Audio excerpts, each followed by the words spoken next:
All right, good evening, everyone. I'm back and I'm ready to play another concert. Tonight's theme is Boogie and Blues. I couldn't decide what to do for a while, and I did get some positive comments when I mentioned doing this again last week. So that's what we're going to focus on tonight. And I'm going to start out with one of the very first published blues tunes in the earliest days. Blues and even boogie style piano were probably known as ragtime. That was the first term for unique American popular styles. But then about 1912, the term blues came into use, at least commercially, and this is called the Dallas Blues.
And that's the Dallas Blues. Thank you very much, folks.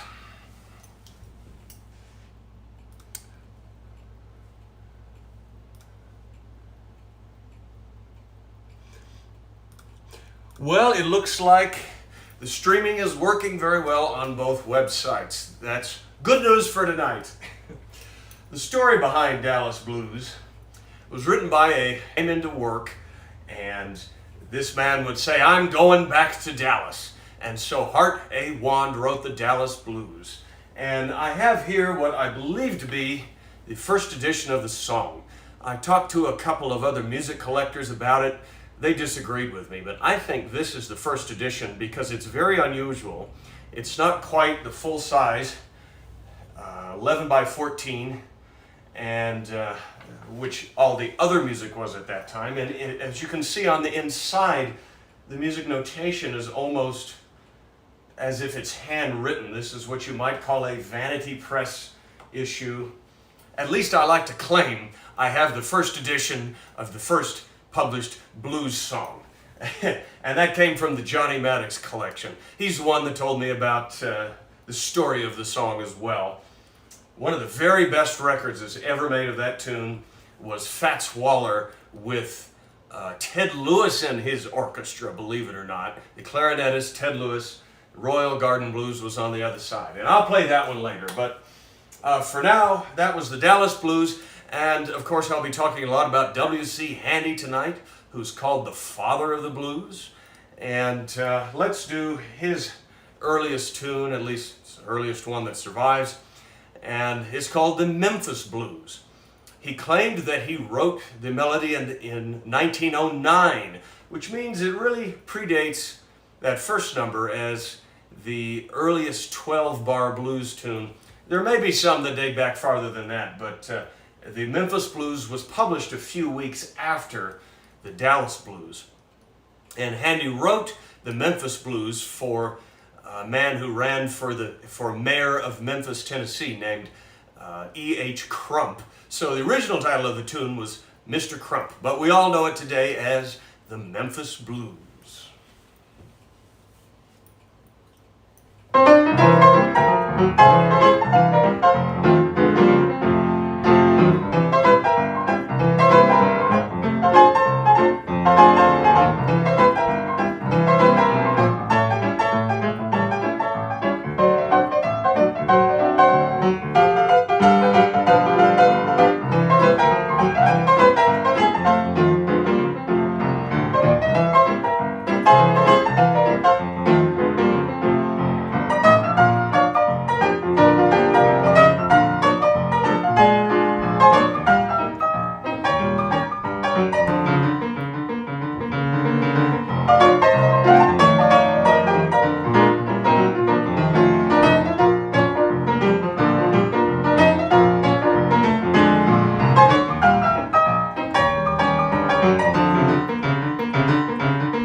And that's the Memphis Blues by W.C. Handy.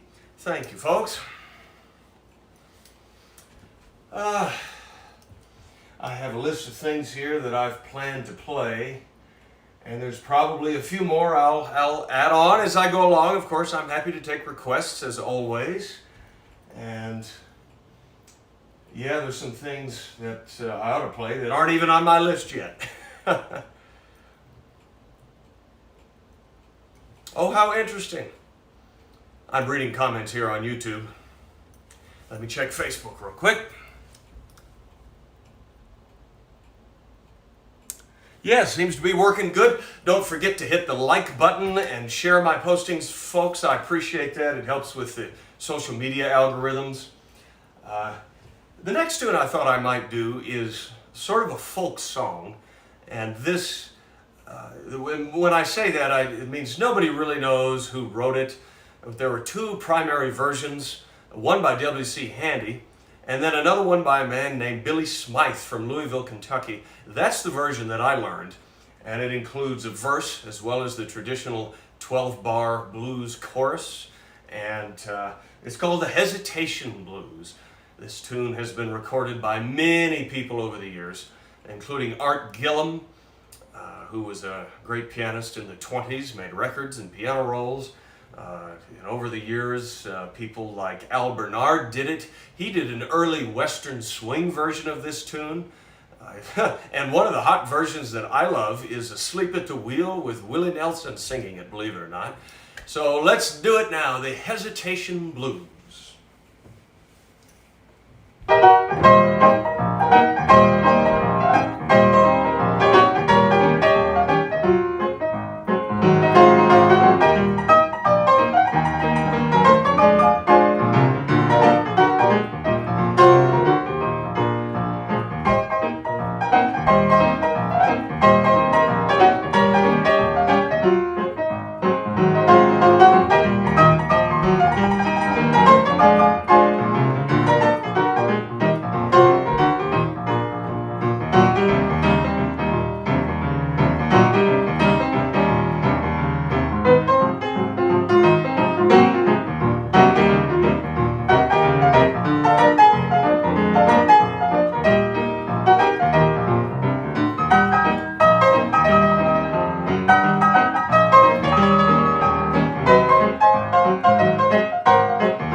That's the Hesitation Blues.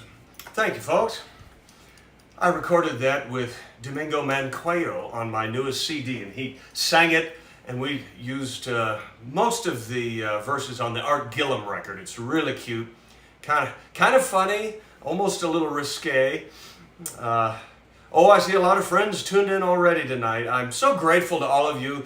I know a lot of you are regular listeners every week. I hope that I still get some new ones, and if you are listening for the first time, maybe just send me a message in the chat right now, or just let me know where you're from if it's a long way from here. Most places are a long way from Durango, Colorado. Unfortunately, that's the way it works, as much as I love it here.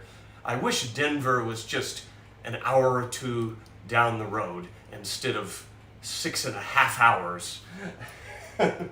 Actually, Albuquerque's kind of our biggest, closest big city.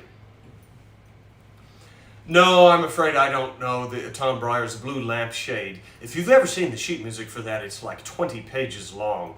And besides which, the theme for tonight's concert is Boogie and Blues.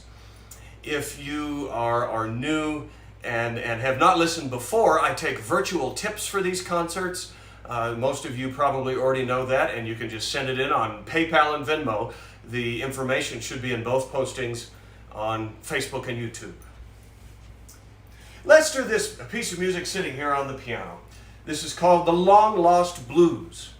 I've been playing this more often this summer, and the tune came out in 1914, I believe. Let me double check. Yep. And you'll see a small photograph in the lower right-hand corner.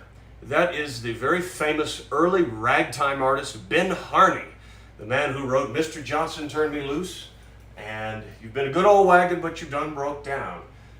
This is probably the last piece of sheet music I have with his picture on it. And this is an interesting early blues because the melody became famous years later. It was used as a rock and roll song in the 50s called Keep Knockin' But You Can't Come In. So maybe some of you will recognize it. But this is the very earliest version, The Long Lost Blues.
And that's the Long Lost Blues. Thank you, folks. Oh boy, okay, we've got a new fan here from Minnesota. Thanks, John. I've never played in the whole state of Minnesota, I don't think.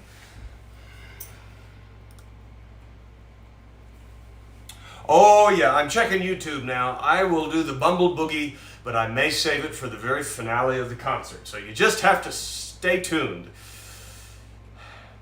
And greetings to Kelly in Florida. Luke Johnson. The Lovesick Blues. You know, I could play that for you, Luke. I'll try that in a minute. I like to kind of go through the history of the music chronologically when I do a concert. So I'm going to do that here in a minute. Let me do another song or two first. We haven't done too much of W.C. Handy yet. Let's do a little bit more famous one, like the Beale Street Blues. This came out in 1916, named for Beale Street in Memphis, of course, which is where Handy lived and worked when he wrote his most famous tunes. Later on, He moved to New York and spent many years there, but this is about Beale Street and Memphis. And a lot of these handy tunes I learned from Johnny Maddox, a famous pianist in the 50s who had actually met W.C. Handy. And Handy loved the way Johnny played. In fact, he loved his playing so much, he said, "I'm going to call you the white boy with the colored fingers." Now that was a compliment, of course. I hesitate to even mention that since it's kind of outdated language, but it was a great compliment. And some of these early blues tunes, by the way, were not played real slow and sad like you would think of them today. In the earliest days, the 1910s, they were played more up-tempo for dancing. And Johnny taught me that because he had discussed it with Handy himself. Here's the Beale Street Blues.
And that's the Beale Street Blues. Thank you very much, folks. I'm going to actually do a different tune tonight called the Chicago Blues. I'll tell you about that in a minute when we get to the 1920s music. Let me see. You know, maybe I should do Lovesick Blues since I got a request for that before I forget about it or space it out of my mind. This is a tune that came out in the early 20s, and I love this. A lot of people know it because it was a huge hit, years later for Hank Williams. And the original version was just a sort of a Tin Pan Alley style blues number written in 1922. I have an independent pop publication, and it was also featured in a Broadway show, George Jessel's Troubles of 1922. And then a couple of years after that, it was recorded by a black-faced minstrel man named Emmett Miller. And his yodeling blues style turned it into a early Western swing and country music hit. Bob Wills recorded it with Tommy Duncan singing and imitating Emmett Miller. And then, of course, years later, Hank Williams did it. So this is the pretty close to the original version of Lovesick Blues.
The Lovesick Blues.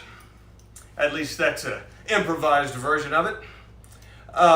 This is to Luke, who asked me about the song. Fred Rose never claimed that he wrote that. Maybe Fred Rose was involved with the recording session, I don't know, but his name was never on the sheet music to that tune.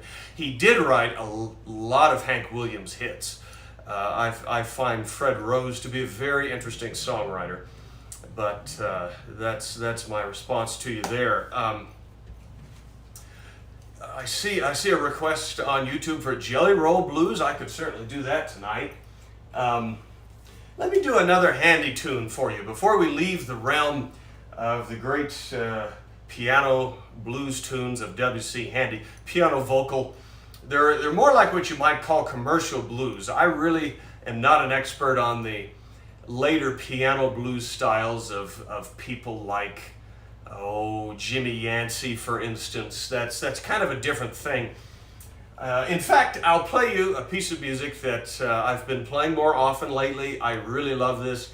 I have for many years. It's got an interesting history to it. It's called the Ole Miss Rag, It's the only instrumental piano ragtime tune that W.C. Handy wrote. And this came out in 1916.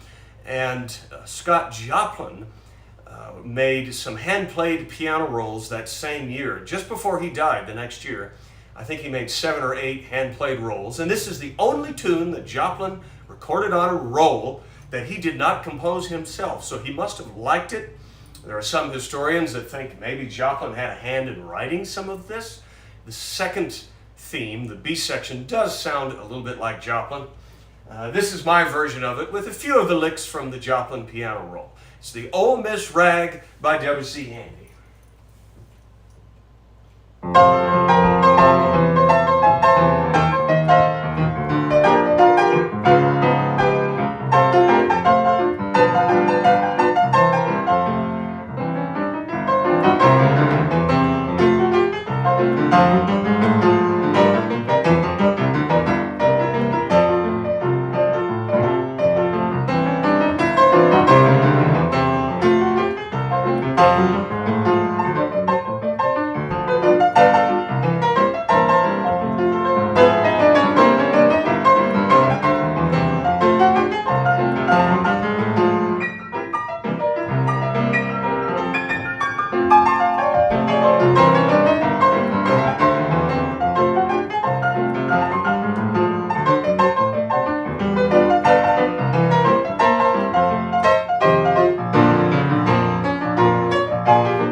And that's Ole Miss Rag. Thank you, folks. Oh, St. Louis Blues, yeah, I may have to fit that in later. I certainly did not forget that that's a popular tune that would fit in for the Boogie and Blues night. Let me play you a piece now that was written, it's kind of interesting, like the last piece. It proves how ragtime and blues were interconnected in the old days. This was written by one of the true classic ragtime writers, Artie Matthews. And it came out in 1915, I believe, a year before the last one. And it's called the Weary Blues.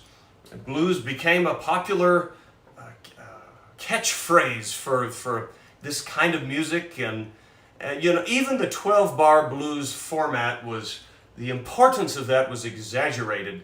A lot of the blues tunes in those days did not have that. They just had a little bit of a blues sound, used like the flatted third, and sometimes the flatted seventh. But Weary Blues, which was published by John Stark, Joplin's music publisher, again written by Artie Matthews. It's the first published piece of music with a walking or boogie bass line in it. It's in the second section. So listen to that. Triangle Jazz Blues. Yeah, I could play that tonight if you want. Good, I'm getting some requests I can get in tonight. But next up is the Weary Blues. A lot of traditional jazz bands took this on over the years, and it became kind of a standard. This is more like the original piano version.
And that's the Weary Blues. Thank you, folks.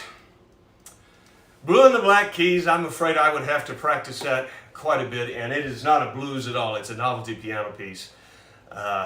That's one of the most difficult piano pieces in the entire idiom of ragtime-related music. I'm afraid that would take me a bit of practice. Let's do another sort of pop blues song next. Those last two were more like ragtime. This is more of a pop blues song from the 1920s. And this was written by a man from Texas named George W. Thomas. And he had a very interesting musical family. His, let's see, I think his brother was Herschel Thomas, who made some interesting blues piano records before he passed away. He died very young. And their sister was the blues singer Sippy Wallace. I might talk a little bit later tonight about my friend Bob Seeley, who's just about the greatest boogie-woogie pianist that ever lived, if you ask my humble opinion. And Bob worked a couple of times as an accompanist for the blues singer Sippy Wallace when she was much older. And anyway, this tune was probably George W. Thomas's biggest hit, and it was recorded on piano roll by James P. Johnson, for instance, and it's called the Muscle Shoals Blues. I've always loved this, the Muscle Shoals Blues. I hope you love it half as much as I do.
And that's Muscle Shoals Blues. Thank you, everybody. If you couldn't tell, I used a few of the licks from the James P. Johnson piano roll in that.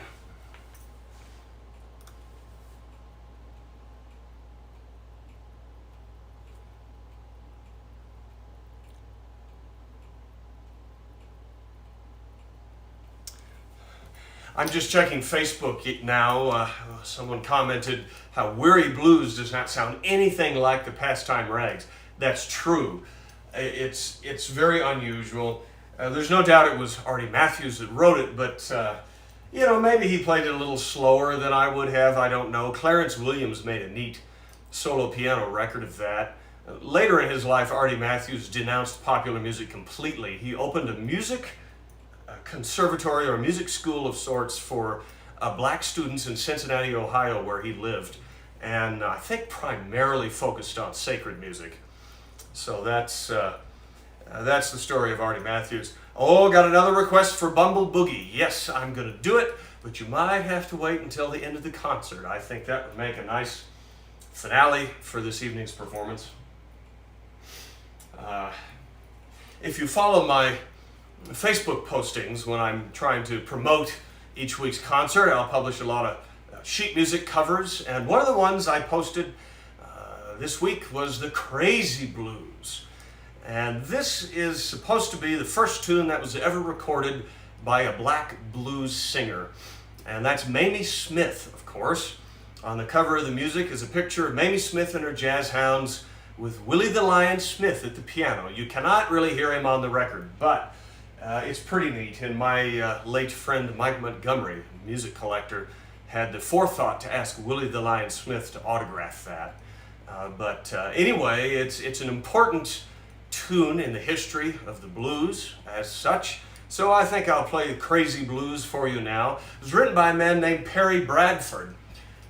Johnny met Perry Bradford as well, believe it or not, and his nickname was Perry Mule Bradford. And the only thing Johnny could remember, that he said he really looked like a mule, too. So now, I'm going to do this with another tune, just to kind of lengthen it out. And this was probably the most successful number for a Chicago blues pianist named Lemuel Fowler. Made a number of really great piano rolls. He's kind of underappreciated. And the tune has a very funny title. It's He May Be Your Man, But He Comes to See Me Sometimes. So we're going to do both of these now. The Crazy Blues and He May Be Your Man, But He Comes to See Me Sometimes.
He may be your man, but he comes to see me sometimes.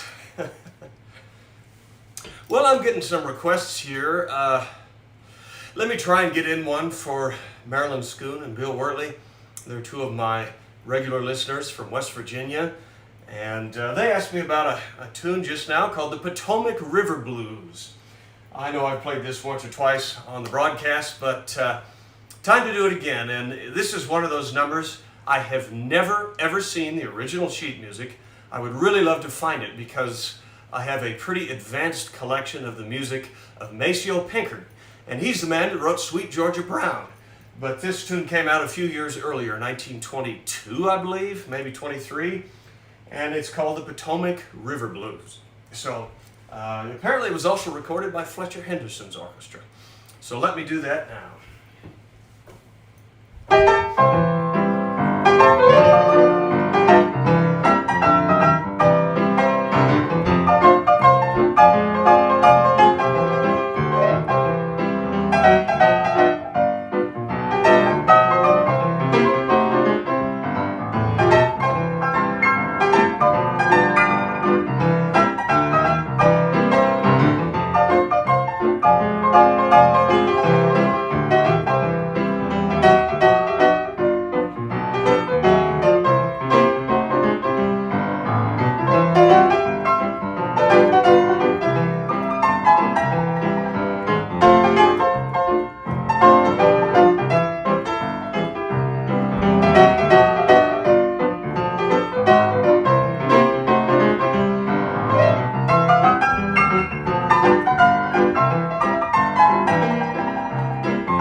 And that's the Potomac River Blues. Thank you, folks. Well, I don't want to play too many of these songs back to back that sound very, very similar. So let me spice it up just a little bit. I know Marilyn and Bill like this tune as well, particularly Bill. So from 1919 now, a song that was written by Spencer Williams and Clarence Williams, both very prominent African-American songwriters of the early 1900s, and they were both from the New Orleans area, but they were not related. In fact, the tune was named for a nightclub in Chicago. It's called the Royal Garden Blues.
that's Royal Garden Blues. Thank you very much, folks. Well, I saw a request a while back that I should try and get to while I'm still thinking about it, and that's Jelly Roll Morton's original Jelly Roll Blues.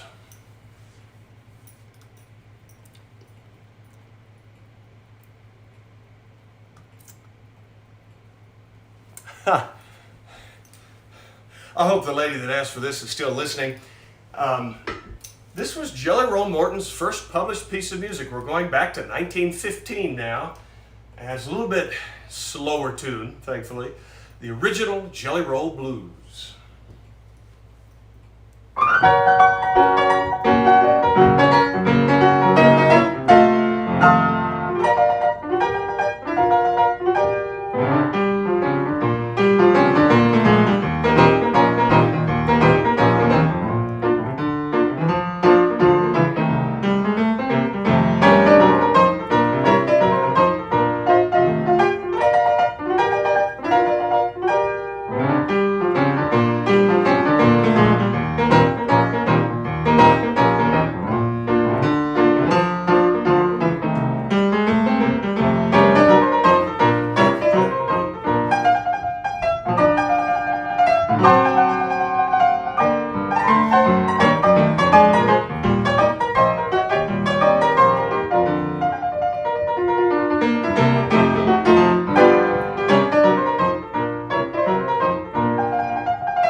The original Jelly Roll Blues. Thank you, folks. There's clearly an affinity between blues and ragtime. That's very true. One of my, I don't want to say pet peeves, one of the things I struggle with as a musician and an artist is that people think that all I play is ragtime.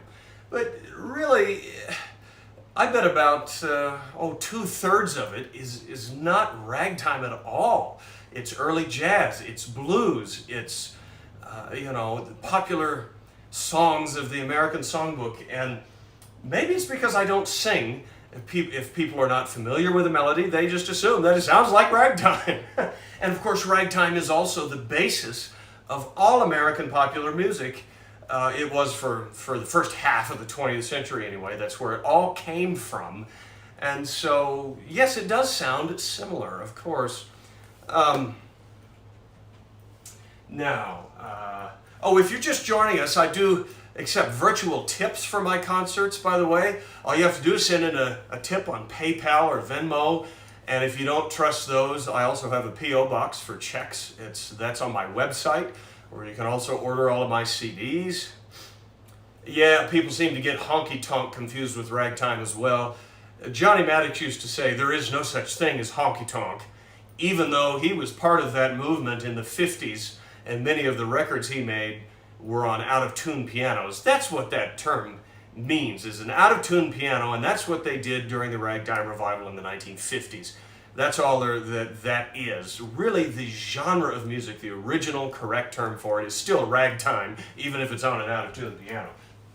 That was Johnny's take on that. Oh, I know what I want to play for you. This other tune that's sitting right here on the piano. This is I assume, quite rare piece of music. And my friend Richard in Sacramento, Richard Riley, gave me this. He's a piano roll collector and aficionado of these early blues tunes. You can see the train on the cover of the music. It's called the Chicago Blues, subtitled A 20th Century Chant. The 20th century was still fairly new when this was written in 1924. And some of the tempo markings on this music is pretty on all the music of this period. It's very amusing, and that'll show the people that try and play Joplin too slow not to take it so seriously. The indication on this music, the description is tempo de engine jack. And it's about, the lyrics are about trains. And the reason I became interested in this tune is because of a really wonderful record that was made in latter part of the 20s by James P. Johnson and his orchestra, and it also has Fats Waller on the piano, both of them together. Boy, what a wonderful sound that is. This is another example of how the 12-bar blues form has been exaggerated. This was considered blues music at the time, but it is not a 12-bar blues at all. And I try and play it kind of like they did on the record, and that includes a neat key change. This is the Chicago Blues, not a distinctive title, but again, that's the history behind the tune. And incidentally, the music was written by Paul Beasy, was a band leader in the early 20s, was very famous and died young. And I think the other names could be pseudonyms for somebody else. It might be Spencer Williams, James Altier, and S. Walter Williams. Chicago Blues, tempo de engine jack.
piece.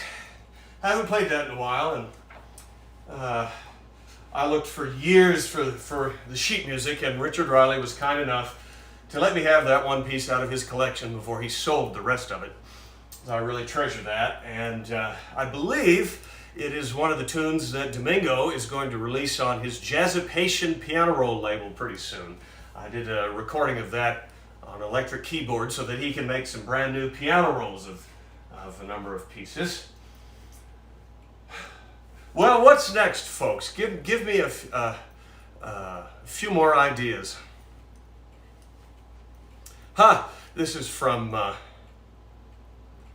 Jonah on YouTube. You know, I haven't done sort of a honky tonk music themed concert. That might not be a bad idea for my next virtual concert. I'm not going to detune the piano. I'm afraid that's a little tough to do.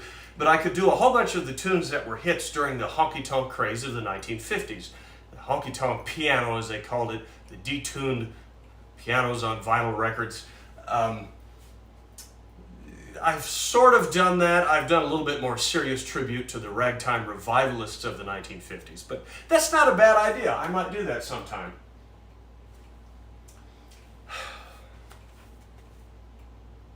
Well, go ahead and send in some more requests, folks. You know, sometimes there's a delay. It takes a minute for it to come in the chat.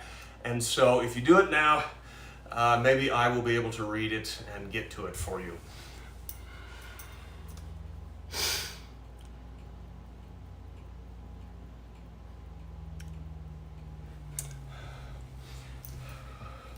Oh, Bob Milne is listening tonight. How special. He's one of my musical idols. The very first piano player that I saw do a live concert, and I was definitely inspired.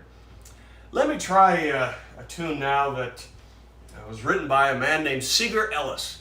We're going to do a little Texas-style blues for you. And Seeger Ellis, oddly enough, became known as more of a crooner on records. He was one of the early singers in that style, along with people like Bing Crosby and Rudy Valley. But he played piano too, and he played a really unique personal style. He came from, I think, the Houston, Texas area originally, and he recorded a couple of tunes in 1925.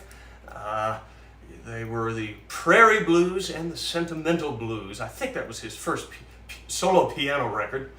And I've always loved this. In fact, Mike Montgomery gave me a copy of the record. That's when I first heard it. And I don't know Sentimental Blues by heart, but we're going to do the Prairie Blues now, just the way that Seeger Ellis did it in 1925. This is some Texas-style blues for you. The Prairie Blues.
and that's the Prairie Blues. Thank you, folks.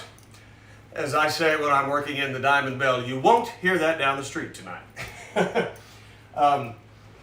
Let's move on into boogie-woogie music a little bit.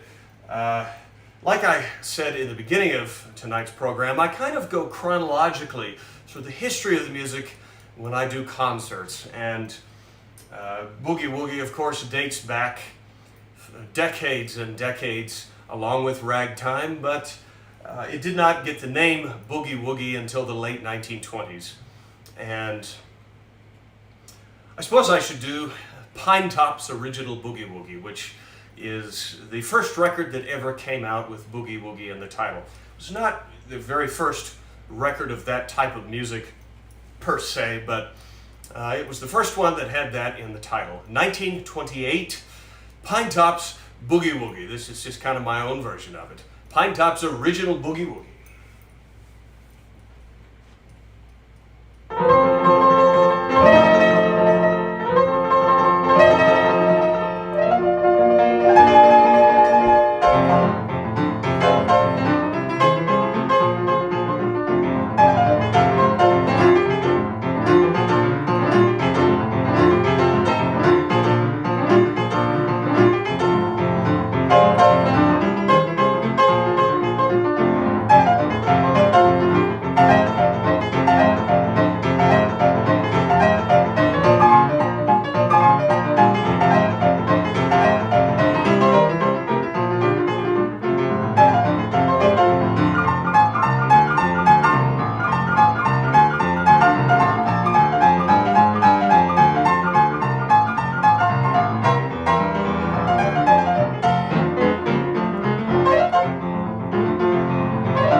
Pine Top's Boogie Woogie. Thank you very much. Well, like I said, that's just kind of my own version of it, and I'm definitely going to play a number of tunes before I end the concert tonight by Meade Lux Lewis. And Meade Lux was really the king of this style of piano. He's my favorite, I think, of all the great boogie-woogie players. There were three that were considered the greatest: Meade Lux Lewis, Pete Johnson, and Albert Ammons. And as I told you, Pine Top's record was the first one that had boogie woogie in the title. But the first record that really had this style of piano music on it was the Honky Tonk Train Blues by Meade Lux Lewis. I'd love to find an original copy of the record. It's a Paramount record, black record label, 1927, and it has, you know, the only difference between boogie and blues is boogie woogie is more up-tempo, and it has some different bass patterns to it. And as you could hear with some of the tunes I played earlier tonight, some of the same walking bass patterns showed up in the ragtime pieces as well. But for now, let's do the original Honky Tonk Train Blues. And I try and play it pretty close to the way that Meade Lux did it on his very first record in 1927.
And that's the Honky Tonk Train Blues. Thank you very much, folks. There's a number of really great boogie-woogie piano players of our time. One of them is listening in on Facebook to the concert tonight. That's Bob Milne. And incidentally, I've been in touch with Bob Seeley and his family. I'm trying to keep up with them. He's hanging in there. Bob Seeley is probably one of the greatest boogie-woogie piano players that ever lived. In fact, he was close personal friends with Meade Lux Lewis. And it's probably because of Seeley that I was inspired to learn a number of the Meade Lux compositions. And let me play a few more for you. We'll do a slower boogie next. This is somewhere between boogie and blues. And it's called the Yancey Special. It was named for the blues pianist Jimmy Yancey from Chicago, but written by Meade Lux Lewis. And I kind of add a few of my own choruses on here, which is exactly the type of thing that Seeley used to do.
And that's the Yancey Special.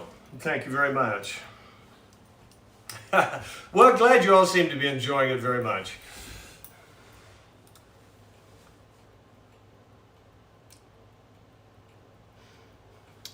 Yeah, like I said, I have been in touch with Bob Seeley and his family this week. And that might be part of what's inspired me to do this concert tonight.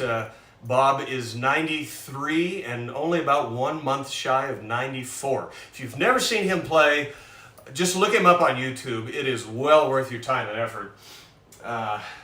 Some of the boogie woogie players, I think the modern day ones can be a little bit sloppy in their playing, but Bob was just brilliant.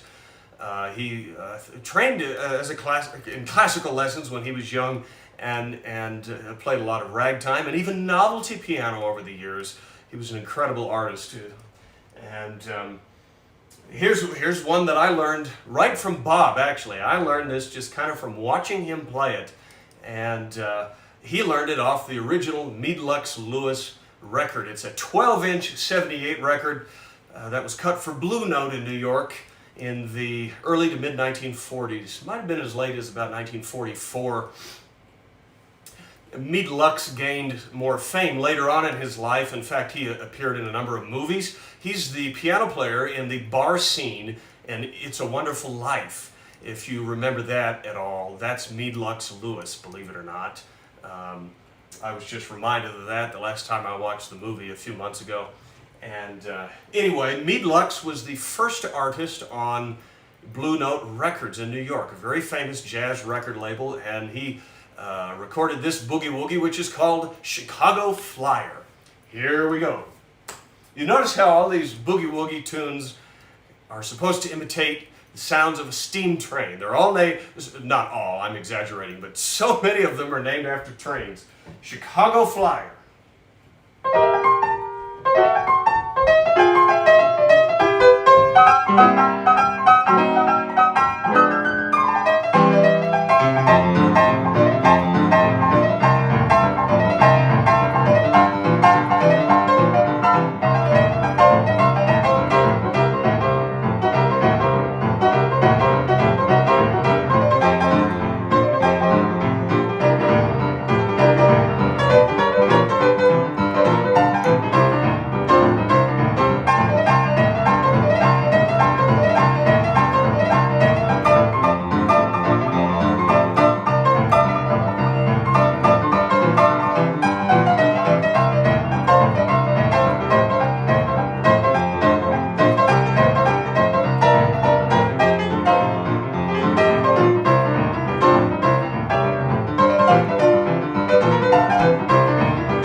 Chicago Flyer. Thank you, folks.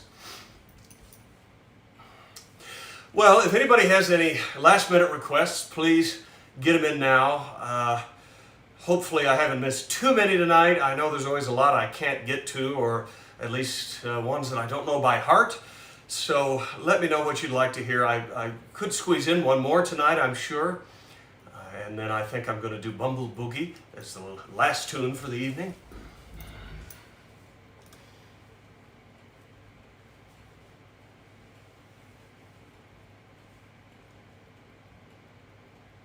I'm checking the requests here. Be patient with me.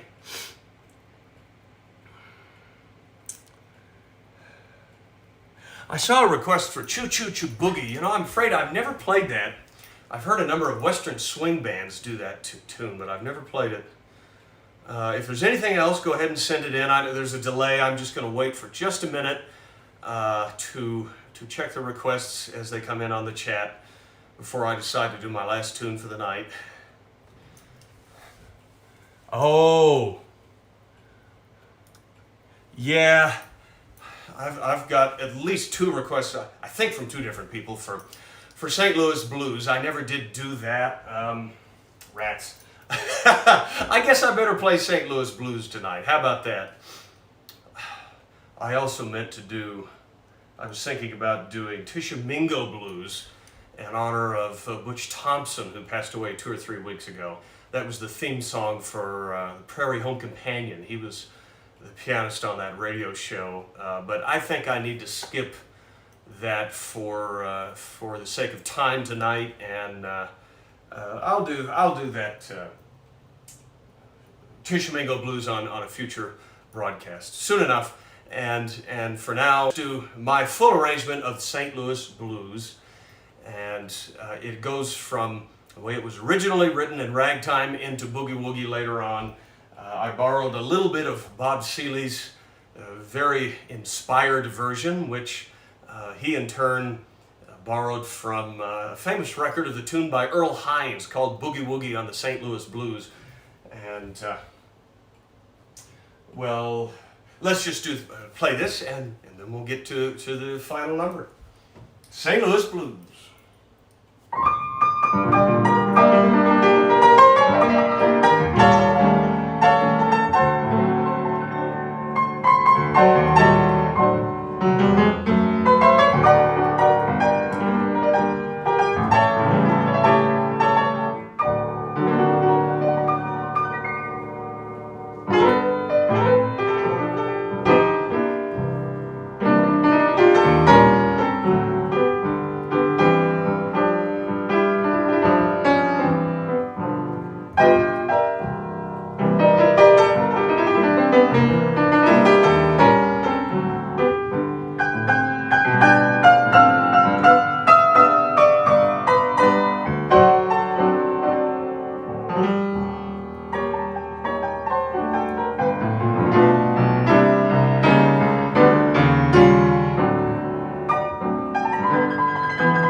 St. Louis Blues.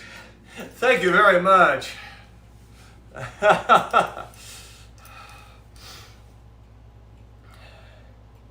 Well, if you enjoy this kind of music, don't forget to share the postings. I would like to find some new followers for my virtual concerts.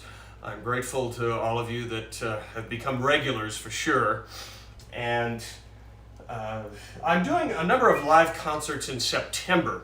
If you happen to be in the area, come see me in person and introduce yourself. I'm playing at the Community Concert Hall here in Durango at Fort Lewis College the 9th of September. It's a Friday night. If you happen to be anywhere in the Southwest, I think I have at least 2 friends coming all the way up from Albuquerque. I would appreciate it. It's the first time I've played in that big concert hall here in Durango in 8 years since I did my senior recital there. So I'm very much looking forward to that. But as I can when I'm home, I intend to continue the virtual concerts. I will need them, and in part for my income this winter. But I'm doing a number of concerts in September. I'm leaving here this week for the Cinecon Classic Film Festival in Hollywood next weekend, and so I will not be doing a virtual concert next Sunday night, but I'll be back home the following week to do one. And then later in September, I'll be on the East Coast. There's a small ragtime festival in Pennsylvania, and I'm doing a tour of Maine, mostly in and around the Portland area, Freeport, Maine. Some friends have helped set that up for me. So that's what I'm going to be busy doing the next few weeks. Here, yes, I'm talking to Leo here on YouTube. Live is always better. There really is nothing so good as live. And now for the last tune in the concert, continuing with the boogie woogie craze that happened in the 1920s, 30s, and 40s. It was especially big in the big band era. This is the Bumble Boogie, written by Jack Fina, who was the pianist with Freddie Martin's orchestra in 1946, and is based on Flight of the Bumblebee. It's the Bumble Boogie.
Bumble Boogie. And thank you very much, folks.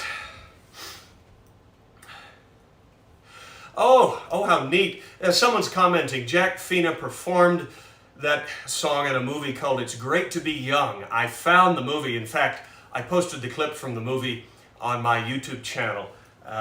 And I met a woman who was in that movie. It's a 1946, sort of Columbia B-style movie with Jack Fina as the piano player. And I got to meet several times a San Francisco jazz legend named Pat Yankey.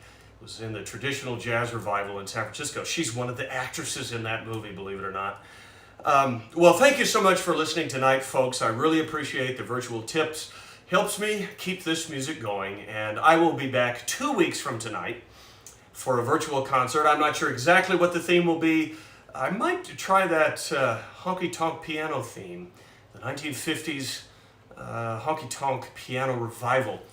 That's a thought. Anyway, I won't have much time to prepare for it since I'll be on the road, but I think that's September 11th, Sunday night. I hope to see all of you online then. Thanks again, and good night for now.